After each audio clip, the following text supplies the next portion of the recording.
Welcome back to Coffee with a Veteran. So, I want to start by telling you a story. When I was on active duty station in Korea, I was the supply NCO for my unit there, and we were going through a change of command.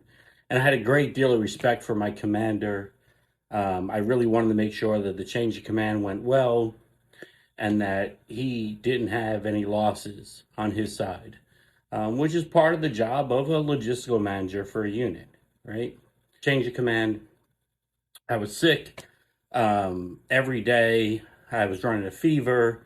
Commander kept saying, go to see the doctor. And I'm like, no, I got to do this for you because, it was a culture where going to the doctor was considered weak.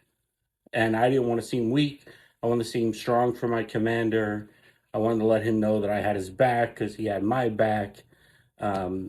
Finished the change of command, new commander, new first sergeant are there. We're about to go out to the field so that he can get a sense of the unit and where the unit stands. And I collapse. And they're looking for me and they're pissed. They're like, where the hell is this guy? We were told he was high speed, low drag. Like, where is he? Turns out my appendix bursted and they had to rush me to the hospital, do an emergency surgery. Thankfully, obviously, I lived. And the first sergeant came to see me in the hospital, and he was like, oh, I was told that you're this great soldier, and here you are laying in a hospital bed. You already had your surgery 2 days ago.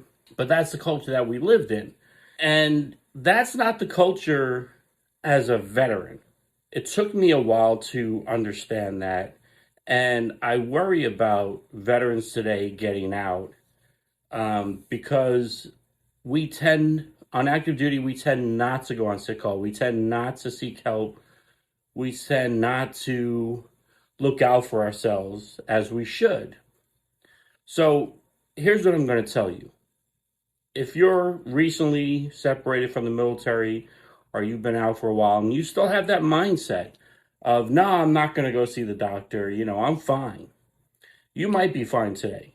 You might be fine tomorrow. You might not be fine 5 years from now, 10 years from now.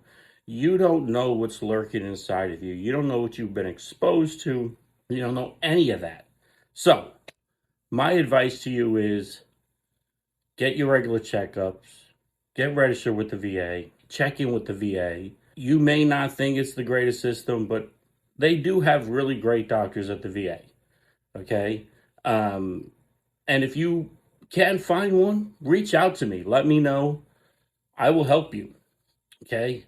I will give you advice. I will tell you who to talk to make sure that you get the primary care that you need and that you deserve. It's very important because, like even looking at myself as a veteran, when I first got out, I thought I was fine in a couple of different ways. I had snored near the end of my career, and I thought maybe it was just, something passing. Found out a couple of years after I was out that I had sleep apnea, and I kind of ignored it. I'm like, it can't be that big of a deal. And because I ignored it and because I didn't get treatment early on, I now have severe sleep apnea and I can't sleep without the machine. And I started out on an 8 on the machine and now I'm up to a 16 on the machine. That's because of the stubbornness that I had in me, that I didn't want to seek that help because I considered it to be weak, but it's not. You got to take care of yourself so that you're here for your fellow veterans, for your family, for your loved ones, for your friends, for the people in your community. You have to take care of yourself.